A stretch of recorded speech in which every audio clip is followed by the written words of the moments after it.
Two picks and bans. Once again, same bans thus far from ROCCAT. Unicorns of Love have added in that Kha'Zix ban alongside the Elise. Yeah, because game 1, Pridestalker looked great on the Kha'Zix. Wasn't the same in game 2 for the Kayn.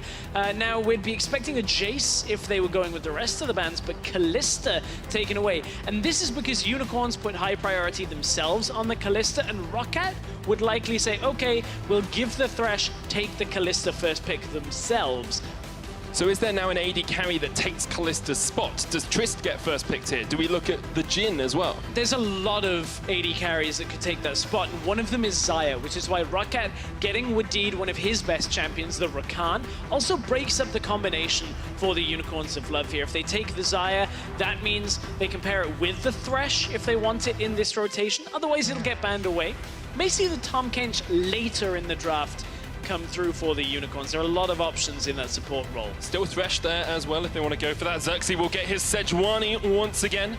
Had a superb impact on that in game 2. The jungler of choice for him in terms of tanks at the moment. Really good setup for the fights was the key thing from Xerxes. Game 1, he played the Cho'Gath and just really struggled to get anywhere near to a team fight. Being able to start them themselves is a lot better for Xerxes. But now Pridestalker, we have the question about what's he playing out of the jungle again, and that's an old favorite for Hjarnan. Definitely, and I was actually looking back at Hjarnan's history, and he has a superb win percentage on this Sivir pick. I believe it's 74%. 75% win rate on this Sivir. That includes the time he was on H2K at Worlds. He is just so suited to this Sivir pick, and we will see the Syndra as well from Betsy. Hjarnan, real impressive performances. A long time ago, alongside Kasing, that was one of those big Sivir proponents in the bottom lane. Of course, we saw Fnatic playing it last week. If the Braum gets locked in, the Sejuani-Braum combination in teamfights is difficult to deal with, as is Braum good against the Sivir. You can deny a lot of the wave clear, a lot of the push power if you can block out the projectiles utilizing the Unbreakable. And Xayah Braum is pretty good. Nevertheless, we're probably going to see a fairly kill-less bottom lane. I say that, but the last 2 games didn't give us that either. Yeah, I think Samux kind of showed up a few kills in that bottom lane early on. Now the Unicorns can pinch jungle if they want to, but top lane has been the focus for the last 2 games. Jace was banned out in phase 1 of every previous draft. Of course, we've heard about that being a top lane pick, utilizing the Duskblade, trying to take it away and not allow that. Gnar is another option because ROCCAT would likely prioritize it. Although they know Vizicsacsi is an Irelia player. So if you do take the Gnar, you risk that side lane matchup going horribly. So the question is then for ROCCAT, they've got a relatively similar draft to their last games. They've got their jungler, their support, and their AD carry in that first phase. Sorry, their mid laner. They're now looking at jungler and top. Yep. Where is Pridestalker going to go? Because Kha'Zix has been taken away, his Kayn wasn't that impactful. Does he have to go for a tank jungler now? So there's a couple of outside tank junglers if he wants it. The Rammus, the Cho'Gath is still there. You saw a Skarner in LCK coming from Score the other day. So there are certainly a lot of secondary tier tanks that are viable out of the jungle. And once again, they'll go for the Renekton and the LeBlanc bans. Unicorns of Love have gotten rid of the Gragas, so won't be in the top and won't be in the jungle for ROCCAT. Could just see the Corki come out here. It is now another scaling pick. One of the big benefits of the Unicorns in the last game is they had the Gnar and the Kalista to have a little bit of potency early on, because this Corki Syndra matchup went away from Exile. So ROCCAT now looking towards jungle and the top lane. Have to see how much Pridestalker is able to adapt to this patch, because we talked about Xerxes' adaptability in wanting to see him play a few more tanky matchups. It's going to be the Warwick into Xerxes. Now, that is a brave pick, because Xerxes was the one who made Warwick a pick in EU LCS. Yeah, Xerxes brought it out first, but Pridestalker is one of his most played junglers as well. Started slow for him and actually increased in priority. The Gnar may be just what we see once again here for Chachi up in that top lane into the Jarvan. The Warwick should have a little bit more presence in the early game now. Get into the lanes, actually start skirmishing better than the Kayn did. Yes, it doesn't quite have the same presence around clearing early, but it's still fine. And we actually had looked over the fact that the Camille got let through the ban phase. It had been the Unicorns that banned it out the last 2 games. Yep, getting that for Vizicsacsi. We saw last week how strong he was on the Fiora.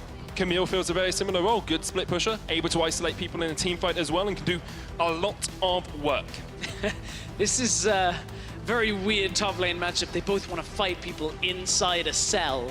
There's no Kayn Hell in here. the cell in the top lane. There's no Kayn, but it may very well be the Hell in the Cell. Oh, You sorry, got that. totally, How did you beat totally me stole to that from you. I reference? apologize. So sad. I'm so sorry, Stress. But I'm not sad about these compositions because look, ROCCAT, they have themselves a setup from the middle lane. They've got a little bit more scaling with Sivir in the team fights. You've got good presence there.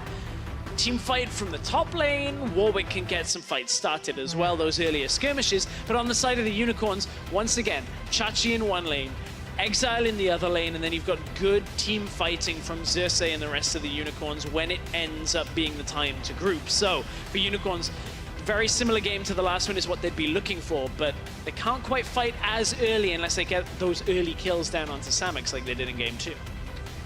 One team will be the victor at the end of it all. Make sure you get on Twitter, hashtag UOLWin and hashtag ROCWin. Unicorns of Love are looking for their 4th reverse sweep of the EU LCS Summer Split. ROCCAT looking for their 3rd win in a series, and this week is where we saw them really accelerate in Spring Split. This is where they went on that incredible unbeaten spree when they took down OG, when they took down UOL, Fnatic, Giants, and G2. Well, UOL were one of the teams that fell last split. Will they fall again today? ROCCAT, this split seemingly have had blue shell powers, being able to take out the top tier teams once again and failing to those around them, like last week against Mysterious Monkeys wasn't a successful series for them, but Unicorns of Love, I don't think they would have expected to drop a game against ROCCAT.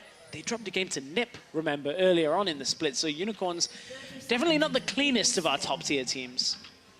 And I don't think that's ever been their style. They don't care about macro play, and this is obviously a little bit over-exaggerated because I'm sure they care about macro. I don't even know that it is. They want a team fight. They want to get a fight round mid. They want to have these skirmishes early on. They want to be able to get Exile to the late game. And if they can get all of those forces combining, then they become this truly powerful menace later on. But ROCCAT haven't really demonstrated to me that they understand their style a lot of the time. We talked about this especially in game 1. We said they're great at getting a lead, but when do they snowball it? Game 1, they managed to do it. It took them a little bit longer perhaps than it should have done, but they managed to do it. I want to see them do that again here. I want to see them making some early-ish plays, especially around mid when we know Exile overextends, and then be able to extend that lead into the mid game and close this game out by the 30 to 35 minute mark. And I think one of the interesting things was we wanted Pridestalker to invest in the bottom side of the map, and he didn't need to in game 1, and it actually was still a benefit for them. They got ahead despite not having jungle presence down in the bottom lane, but game 2, there was no real opportunity because it was Xerxes that was putting all of his attention bot lane, and the Kayn just couldn't get there. So now maybe we'll see Pridestalker heading there early on in this game, but there's always a juicy target when Exile is taking bad trades in the mid lane. We've seen him do it time and time again into the Syndra. Unicorns of Love only losing 1 game 3 this split, was up against Splice just before Rift Rivals happened. In fact, he's trading relatively well into Vizichachi in the early game top. Yeah, that top lane matchup is going to be one that we'll look into as the map opens up, as the towers fall. But for now, junglers, I think, I was going to say soup of the day, but I don't know how they're soup. The important thing, Xerxes on the Sejuani, we've seen a couple of times being played. Of course, the armor you get from the passive doesn't drop against monsters in the jungle, so you're very tanky naturally throughout. You have a good clear speed.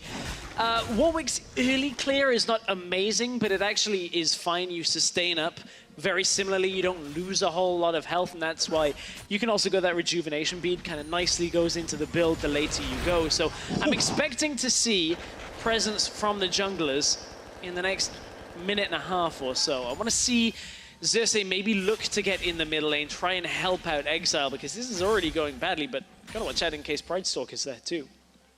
Pridestalker, not known for his early ganks on the Warwick, tends to take a little bit more time to get up towards that level 6, has lower jungle proximity than other Warwick players throughout the split. And I want to just focus on Betsy for a second here, Stress, because once again he's gone for the Cleanse as his secondary summoner spell in this mid lane. In game 1 he went Ignite. When he's playing into the Sejuani, we tend to see the Cleanse. It loses him a little bit of kill pressure in this lane against Exile. Doesn't look like he's left wanting it right now. Pridestalker, here's what we talked about going in mid. He's on the hunt. Exile trying to get his way away. Uses the barrier early on, but he's pushed back, and that's first blood to ROCCAT in mid lane. And again, Exile gets exploited. Here comes Chachi. Faxi will flash away preemptively. Does not want to get caught by Xerxes. And again, ROCCAT coming out of the lead in the middle lane early on. And Betsy historically has not been putting up numbers that puts him in the upper echelons of the EU LCS mid laners.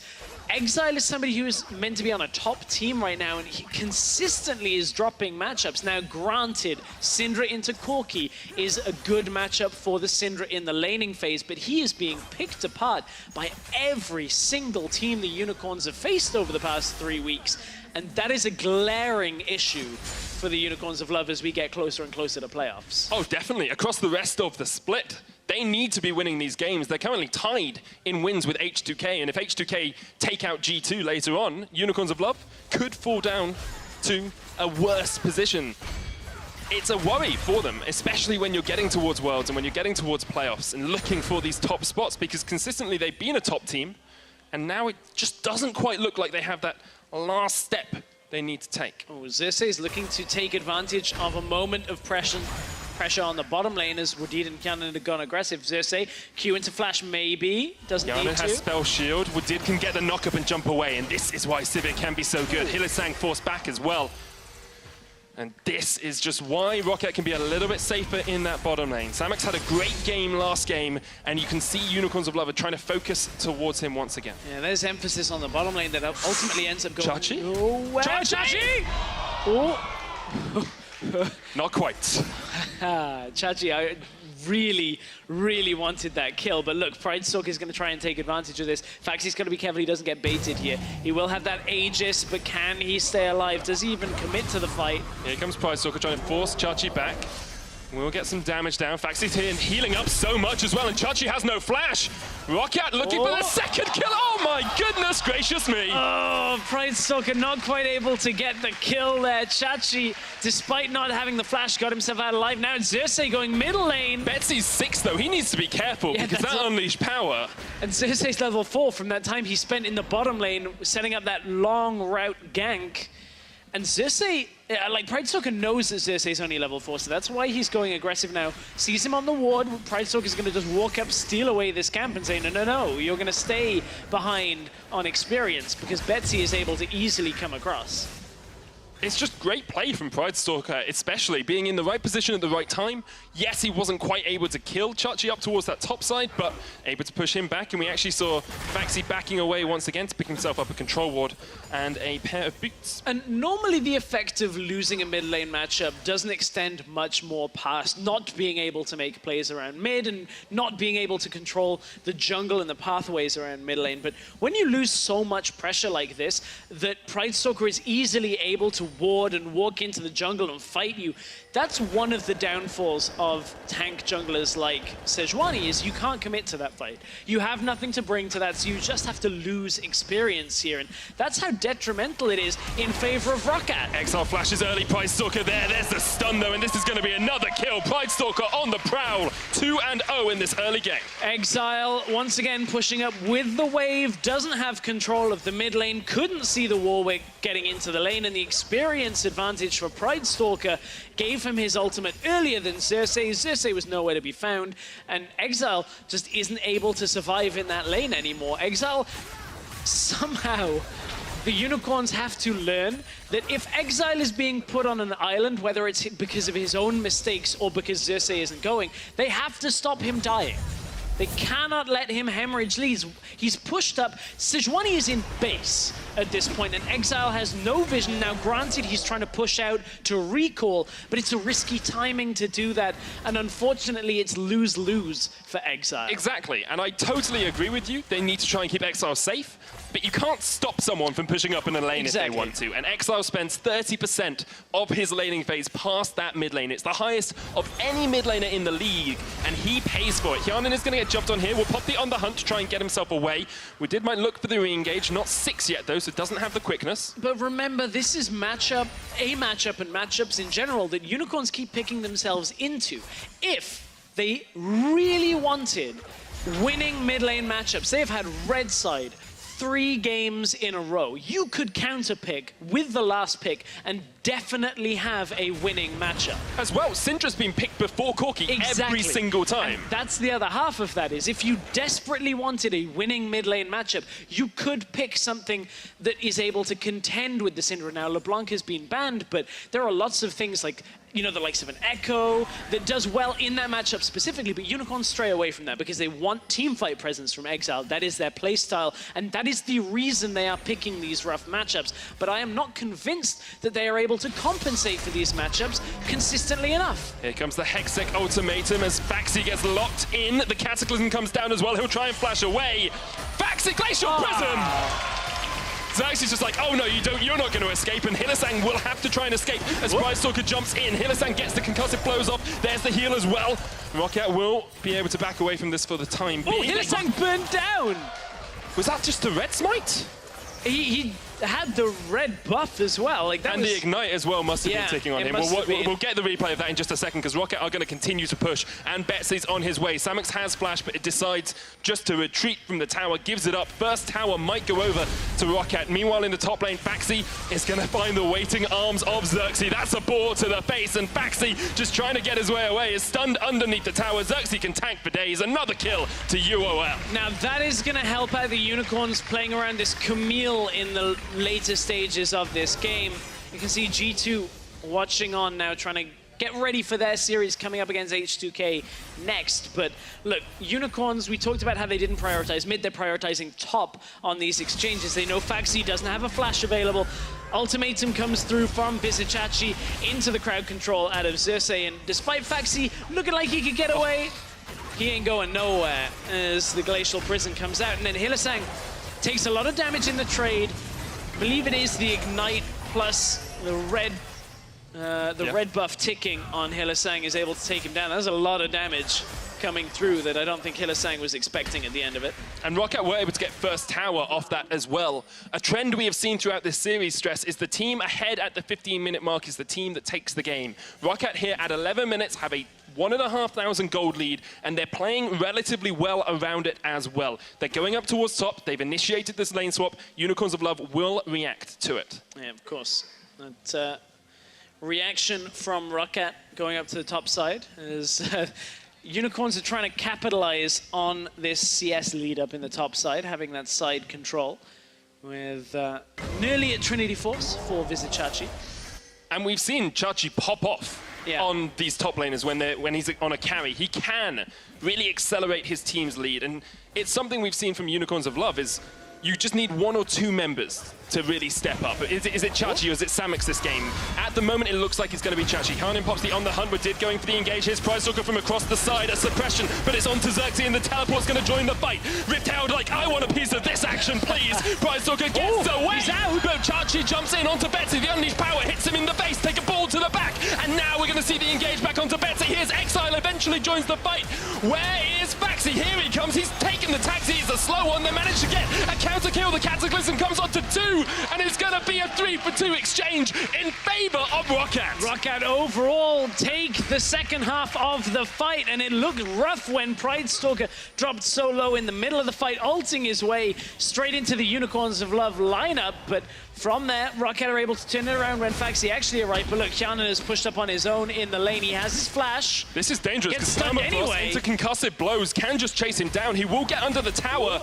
Will it be enough? He turns it back around onto Xerxes, realizes that Xerxes can't chase him down too easily. Realizes there's 2 tanks as well, and he's like, I can take this fight. I've been killed by a Sejuani more times than I can count. It must be painful if you get trampled by it. So this was the engage that started out. Of course, Hanin blocks out some of the engage tools here, and ROCCAT look to take the fight. They know Wadid can take up a lot of time out of the ROCCAT lineup here, and Pridestalker ends up getting away and delaying some of this fight for a whole lot longer. Chachi goes into the fight. I wonder whether he was looking for Pridestalker on that ultimate and just ended up getting Betsy, because they do inevitably get the damage down in the end of all things, kill Betsy. But look, Exile, Chachi, flash over the wall, not expecting the Jarvan perhaps to go that aggressively onto them, and it leaves them inside the Cataclysm with no escape mechanism. You've separated the tanks of Unicorns of Love from their squishy backline. Like, Xerxes and Hylissang were the ones in the river, and everyone else was like, nah, we're going to flash over the wall and go for the kill. And it meant that ROCCAT were able to get those kills. And now we do approach that 15-minute mark, the fatal 15 minutes,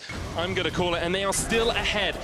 Hylissang is going to meet up against Widid and Pridestalker, who cannot take him down yet, but Pridestalker 3-1-3 on this Warwick is having a superb early game. Look at the difference in playstyle for Pridestalker when he has this lead, this aggressive style. Like, he can pick up kills on Hylissang, utilizing the red smite under the tower. He's just able to go aggressive into fights. He did get punished in that last one, maybe for being a little overzealous, but in the end of all things, ROCCAT is still extending this lead that comes from it.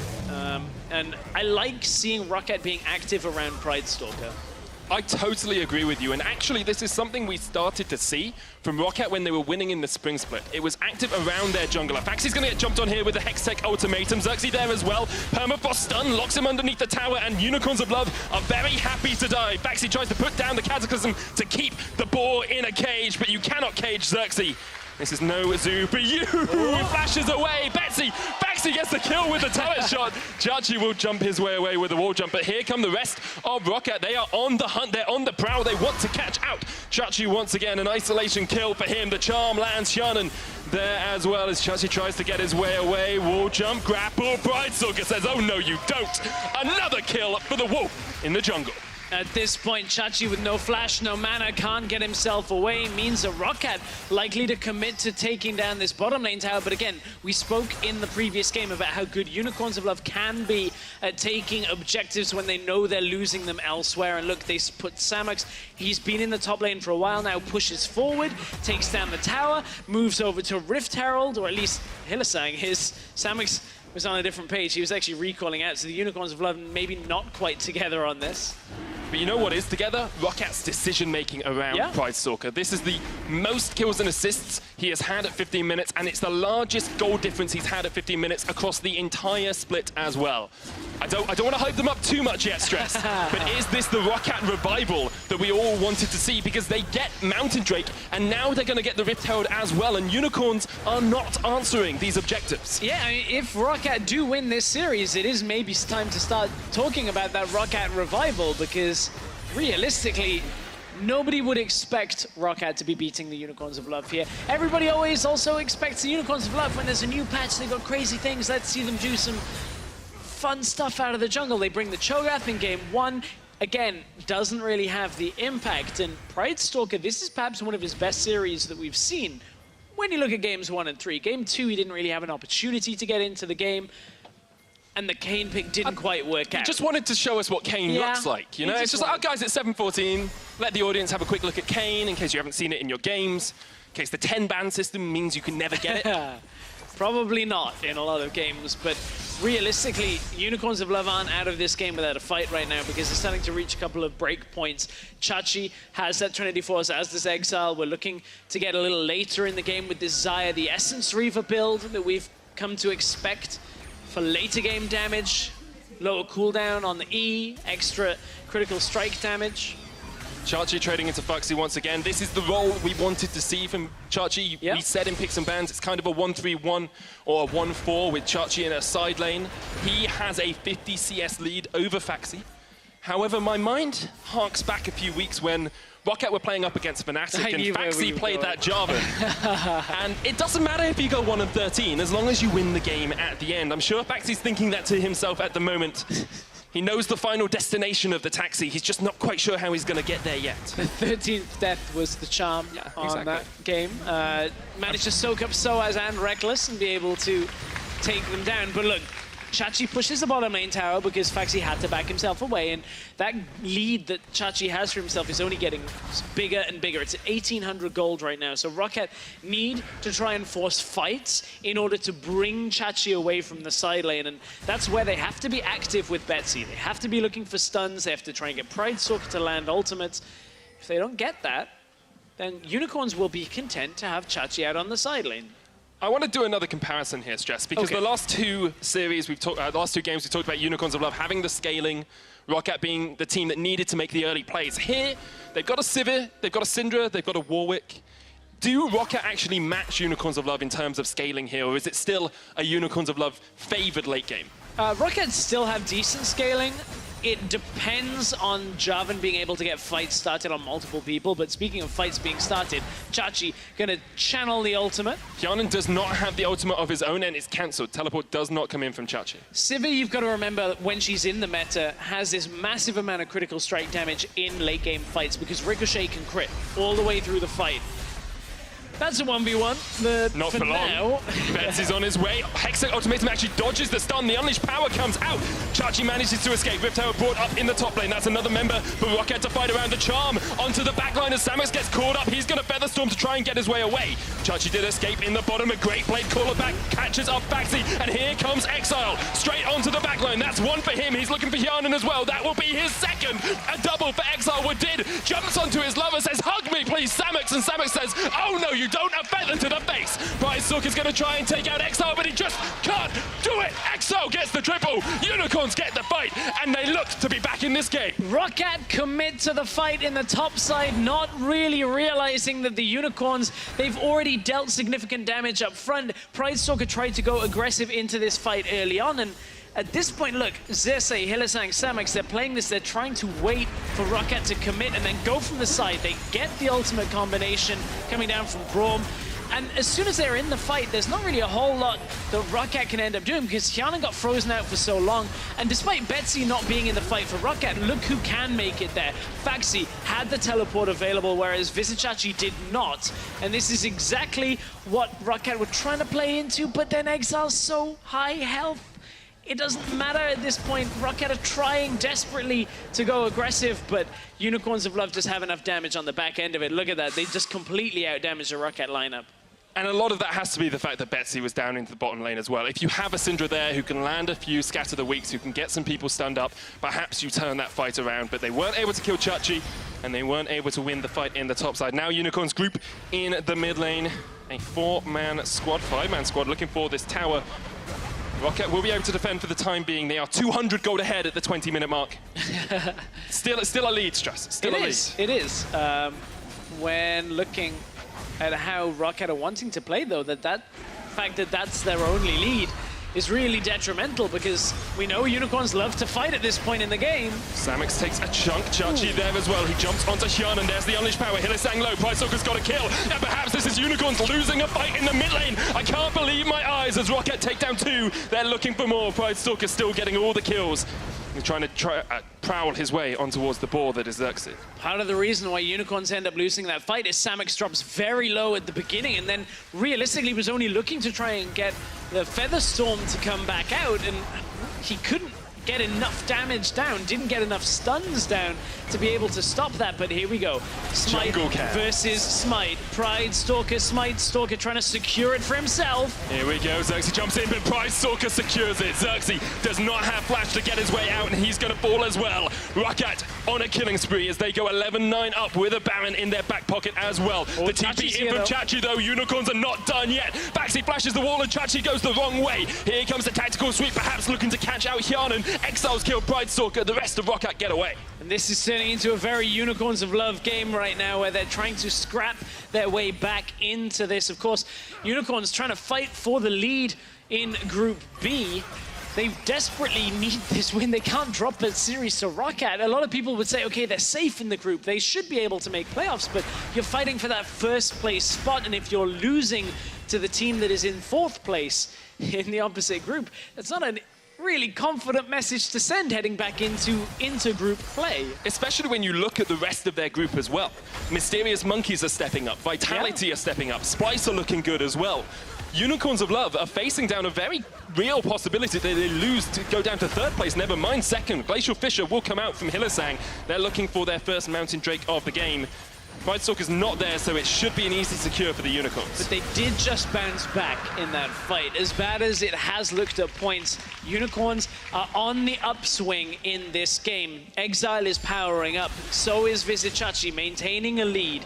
and so is Samux. Like, Unicorns, they have this late game insurance, and ROCCAT need to pressure with this Baron. They need to keep marching forward and getting further objectives. That's exactly what they're doing. They will take the mid lane tower. They will have a 3,000 gold lead over the Unicorns 23 minutes in. We talked time and time again about Hyun in this series. He's sitting at 1-1-7, involved in a lot of his team's kills, and has been able to stay safe in a lot of these fights as well, which is so important. Exile looking for the engage. Actually just going to run down mid. I thought there was someone there. For some reason in my mind, a ROCCAT member was there, but it's just a Valkyrie to push in the lane. Yeah, trying to just get to that mid tower as fast as possible, get it down and open up some of the rift for themselves, trying to recoup some of the gold that ROCCAT just swung in their favor off that Baron. But look, Hyunan's bottom side, if Unicorns wanted to fight, they could actually take advantage of the fact that Hyanan has just showed himself in the lane. Zissi doesn't commit to anything, and that means they're not actually punishing the fact that ROCCAT were without their AD carry. ROCCAT do lose a tower in the mid, but take a tier 2 in the bottom lane. Only one tier 2 remaining, as Wood did. Hyanan, Faxi, and Betsy and Pride Soccer, all of ROCCAT, in fact, look for this inhibitor tower. Unicorns of Blood are going to try and react. Yeah, Hyanan was setting up the wave to push it into the tower. Spell shields just in case Chachi jumps on him, so he can block that stun. Of course, that is quite a significant cooldown now, so they got to be careful. I feel the problem is, whichever team gets engaged on here, you feel kind of loses the fight. There's good disengage from Unicorns of Love, but if Faxi manages to jump onto Samix or onto Exile, they can be caught out and melted down with this unleashed power. ROCCAT are going to basically build towards getting more fights, though. ROCCAT want to be the aggressors. You can see Wadid looking for that righteous glory now, trying to just start fights as fast as possible. Pride Stalker's going to want to get into the fights as well. He's had that Titanic Hydra for a while, now building towards resistances on top of it. And you have to give credit to Pride Stalker as well. His early game here was very strong. We talked about his weaknesses on the Warwick before. We talked about the fact that Xerxes may be able to spot him out, know exactly where he's going, but he's surprised time and time again, and has made these aggressive plays early in the game, which is something we would not have seen from him a few weeks ago. And look at the map state right now. Chachi having to recall because ROCCAT are threatening on the top side. That is exactly what ROCCAT wants. They want Chachi to be out of the lane as he didn't have teleport. If Chachi had pushed up in the lane and actually maybe tried to trade with Faxi, it's highly likely ROCCAT would have engaged on the top side. So at least seeing Chachi recall means that they alleviate the pressure on bottom lane. They can push it back out, try then to make another play in a couple of minutes' time. I think the problem for ROCCAT is that Faxi's about 9 kills away from that perfect number. And as soon as he gets 9 deaths, so as soon as he gets to that 13 death total, that's when they can actually pull the trigger and win this game. Betsy has got 2 completed items in the Leandri's Torment and the Morello Nomicon, and they're going to engage onto Hillisang. The suppression comes out. They'll catch him out with the charm. Betsy is on a rampage, as are ROCCAT. There's a fight in the mid lane as Chachi jumps onto Faxi, and the Cataclysm will not save Faxi for long. Chachi swipes him away. It's another kill for the Unicorns top laner. And Chachi trying to keep the Unicorns in this game, trying to find Faxi at every single opportunity. So ROCCAT will be happy that they get the tower there, but at this point, it's stalling them out is the only thing the Unicorns can hope for. Stalling them for a later game where ROCCAT maybe don't quite know the right decisions to make. But look, Hyanan has finished the rapid fire cannon as well, getting stronger and stronger with every passing minute. But you have to pride ROCCAT a little bit, or at least give them props, because this is faster acceleration on the game than we have seen before. This is a better use of the likes of the Syndra than we saw last week. What hasn't been quite so good is the fact that Vizichachi is so far ahead because of the time spent by Xerxes in the top lane. It's given him the strength that in this matchup, the Camille can go toe-to-toe easily with the Jarvan and just end up trading him down. Has control of the side lane, control of the mid lane when they fight together, and realistically, Faxi is not a whole lot more than a knock-up and an ultimate right now. Chachi is one of those players that last split looked incredible. Yeah. On a similar wavelength as Exile, actually, probably his best split of his career thus far. And this split just hasn't really given me the consistency that I would like to see from a top-tier top laner. Some games, he does this. Some games, he absolutely dominates his opponent. And other games, he falls behind and isn't able to make the impact you would like to see from him. I think that's very fair, considering MVP of the spring split, cutting tricks, MVP streak, has had previously been 2-time, but Vizichachi not quite looking up to the same. He's had some great moments, but look, Hylissang this time is caught. The damage does come down. There's a Glacial Prism. They're caught. Betsy, the Glacial Prism will be cleansed, but they get the kill. Pridestalker looking for Chachi, can't quite get there, and Hyanan and Wadid are on their way. There's the charm. Here comes Faxi. That's a kill. And actually, ROCCAT may be able to turn this one around. Unicorns of Love lose 2, and perhaps they're going to lose a little bit more. ROCCAT are on the prowl. Wadid's going to look for the jump in. Samox has to flash away, but here comes Wadid. Grand entrance. Not able to make the connection. Hyanan and Pridestalker are still on their way. Hyanan's going to flash. Look at the damage from Hyanan. That's what you want to see from a late game ADC. And now they turn around, try and go towards the Baron. ROCCAT having a lot of damage coming from the bottom lane, and Betsy managing to, it looked like he instantly cleansed out of the Sejuani ultimate. Looking forward to seeing that replay once again, because look, ROCCAT now are able to commit to the Baron easily.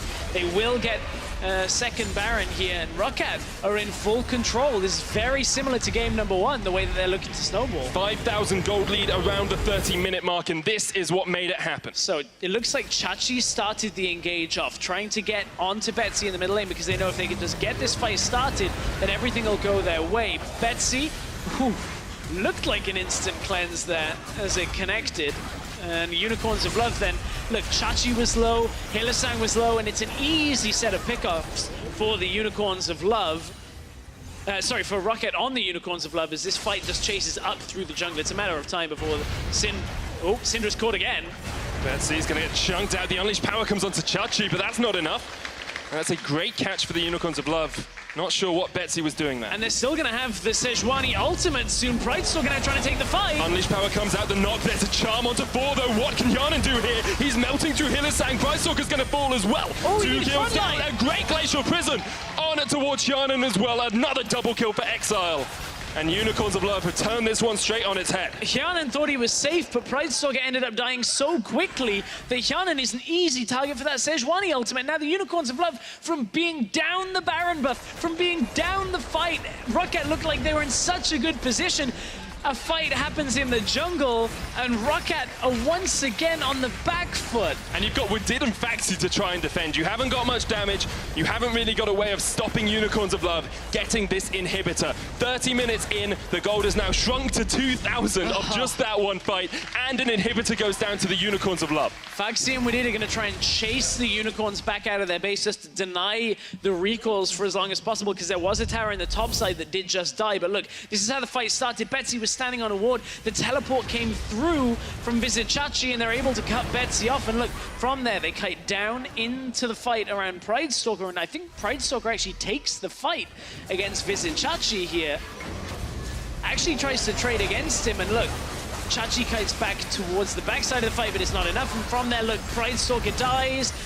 Hylissang doesn't get the opportunity to spell shield that ultimate throughout the fight. The bolus just kind of cuts underneath everybody, locks him down, and then all the damage is gone. And Hyanan, with that Unbreakable, with that shield, just forms a separating line. Sorry, Hylissang, with the Unbreakable, forms a separating line from Hyanan and Pridestalker, meaning that damage is not getting through. Those ricochets aren't critting on towards that backline, which is exactly what ROCCAT wanted in that fight. And that's exactly the reason, though, that Hylissang has ended up picking this Braum. It was in response to the Syndra in phase 1, but now ROCCAT want to try and go again. We need to see it. Unleashed Power, they're looking for Hylissang. He's the front line. He's going to go down quite quickly. Look at Samox as well, half HP. There's no even Faxi in this fight. It's a 4v4 now. Faxi's going to join from the side. And ROCCAT do still have Baron buffs on the Jarvan, on the Rakan. They might look up towards the top lane. And without the Braum, Unicorns look like they can't quite teamfight as effectively. They only just have had Xerxes' ultimate come back available, and Samox used his during that. Exile and Hyanan trading that first initial auto attack in the trade, and Exile comes off a little bit better from it. But look, Hyanan has so much damage that if he can actually get a focused amount of auto attacks out, he can just shred right the way through the Unicorns. Still no inhibitor tower for ROCCAT. The Baron buff is about to expire, and Unicorns of Love are the ones who won the last few minutes of this game. They are able to slowly come back into it. And we're seeing evidence of why this Syndra pick has started cropping up a couple of times now. You've got the ability to just get fights started utilizing the On the Hunt. You have good late game damage. Once you have the fourth item of whether it's Lord Dominic's, Mortal Reminder, whichever you need, you can cut through tanks using the crit damage as well there and just shred down the enemy tanks. That's one of the reasons why we're going to see less lethality AD carries and more of these crit or Blade of the Ruin King style AD carries, is because the lethality is based on flat armor penetration as opposed to percentage, like the Sivir ends up getting utilizing this Lord Dominik's. This is way better. Makes a lot of sense, and if Hyanan can have time to get those ricochets off, to get those auto attacks off, ROCCAT can definitely win a fight. But what we have seen from Unicorns of Love is the isolation they bring, the ability to lock someone out with the Hextech Ultimatum, with the Glacial Prism. You can really catch someone out very effectively. Unicorns of Love, their team fights, their skirmishes are still top-notch, and they are playing around them pretty perfectly when we get later on into the game. That's the anomalous factor for the Unicorns of Love that you can't quantify. Charm's gonna land, that's a dead XO. Unicorns of Love on the back foot. Chachi's off towards the bottom side, but is he gonna be too late to join the fight? He's onto Hyanan, and he puts down the Hextech Ultimatum, but Hyanan is surviving, and ROCCAT are able to take 2 kills. Unicorns of Love caught unawares. That might just be the end of the inhibitors here for Unicorns of Love, because ROCCAT want to fight some more. Pridestalker's just going in, totally takes out Samux by himself. Vaccine Pridestalker might just look for the chase here as Xerxes and Hylissang running away from this. The ability of Pridestalker to maim this Unicorns of Love squad is incredible. They might do it, as you say, Stress. 20 seconds left on Exile. That's the inhibitor falling. Medic, ROCCAT are about to beat the Unicorns of Love. Blue Shell powers have activated, and they are facing a top-tier team, and they're about to get a 2-1 win. The reverse sweeps are ended for the Unicorns of Love, and ROCCAT are revived. Is this the start of a winning spree? We'll have to wait and see. But ROCCAT today will take the 2-1.